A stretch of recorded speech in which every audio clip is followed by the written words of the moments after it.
Caratinga hoje está recebendo o advogado Cláudio Augusto. Cláudio vai explicar para a gente sobre o seu cliente, que é o motorista do caminhão que atropelou um senhor no último dia 9 de março, não é isso, Cláudio? Exatamente, Paulo. Um senhor de 83 anos, o Diário publicou essa matéria, nós divulgamos essa matéria na ocasião e nós vamos saber agora sobre o cliente do Cláudio, que inclusive hoje esteve na Polícia Civil após ser intimado. O Cláudio, o que o seu cliente relatou para a polícia e para você que teria acontecido no dia dos fatos? No dia dos fatos, o que ele me relatou é o seguinte: ele acordou por volta de 4 horas da manhã, se preparou como todas as vezes ele fazia e se dirigiu ao serviço por volta de 4h30, 4h40. Chegando lá, conferiu o caminhão e entrou. Até ele estava tranquilo. O dia estava chovendo bastante, ele tem por hábito passar pelo córrego do Barracão. Dessa vez ele passou pelo aeroporto por causa da chuva e no trajeto, já chegando bem próximo à ponte, ele começou a se sentir mal. Ele sentiu o corpo frio, as vistas turvas e começou a sentir uma certa tonteira. E aí ele sentiu que ele esbarrou em alguma coisa em cima da ponte. Ele achou que tinha batido no guarda-rei. Seguiu um pouco mais à frente, parou no posto Diamante, conferiu o caminhão, lavou os rostos, inclusive aquela filmagem que vocês lançaram, que ele está cambaleando, ele realmente está, mas ele está tonto por causa do mal que ele está passando. Exatamente. Ele lava o rosto, acha que melhora, que o corpo dá uma plumada, volta ao caminhão e novamente continua a condução. Quando chegou mais à frente no posto Faisão, ele viu que ele não tinha nenhuma condução de dirigir. Lá ele parou, pediu ajuda aos frentistas que ligaram para o patrão dele, explicou a situação, o patrão dele veio com o motorista e continuou a viagem, levou ele, aplicou um soro na farmácia. Ele ainda, sentindo-se muito mal, foi para o pronto-socorro ali de Ubaporanga. Exatamente, o posto de saúde de Ubaporanga. Lá ele foi medicado e foi para casa. Certo. E aí, Cláudio, até então ele achava que havia batido somente naquela proteção metálica ali. Como é que ele fica sabendo então que, na verdade, ele tinha atropelado o senhor Expedito? O que aconteceu?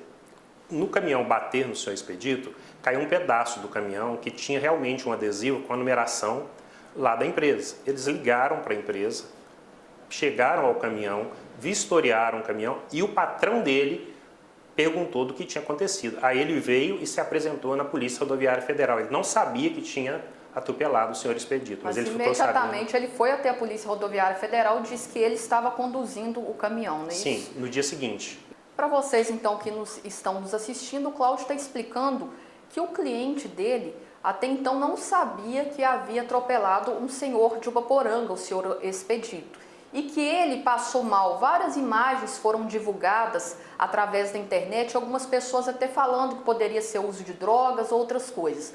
Mas o Cláudio está hoje aqui explicando que, na verdade, o cliente dele passou mal. Inclusive, Cláudio, ele tem os documentos que ele esteve no posto de saúde sendo medicado por conta do mal que ele teve. Ele teve uma hipoglicemia. Exatamente. Ele teve um ataque hipoglicêmico, teve aí a perda, momentânea.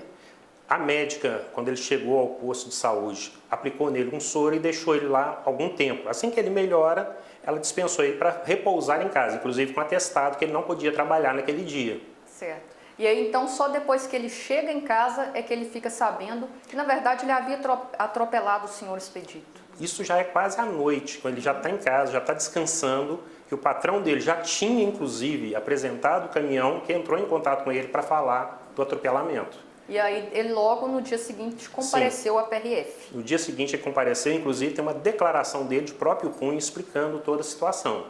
Ô Cláudio, lembrando também que não tinha muito tempo que o seu cliente trabalhava como motorista desse caminhão, havia apenas 5 meses, Não era um motorista que estava há muitos anos já na estrada. Não. Ele tem de estrada mesmo apenas 2 anos e neste caminhão ele só tem 5 meses aí que ele vinha fazendo esse tipo de serviço.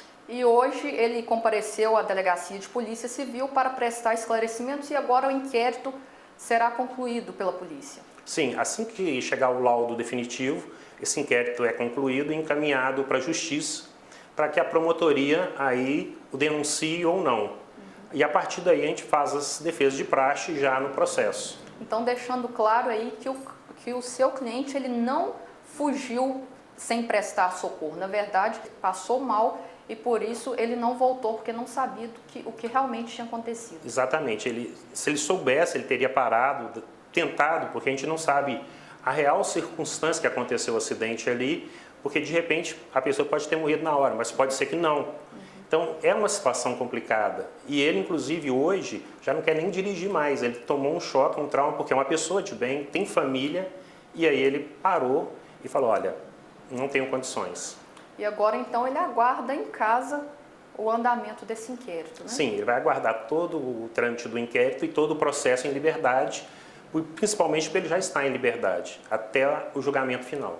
Cláudio, nós queremos agradecer a sua participação, por ter vindo aqui aos estúdios do Diário de Caratinga e ter feito esse esclarecimento. Como você disse, o seu cliente é uma pessoa de bem, conhecida também na cidade onde mora, e realmente tratou-se de um incidente que ele não soube o que fazer na hora, mas agora a gente está deixando então explicado pelo advogado do motorista do caminhão o que realmente aconteceu. Nós agradecemos então pela sua presença aqui e por esse esclarecimento. Eu que agradeço a oportunidade.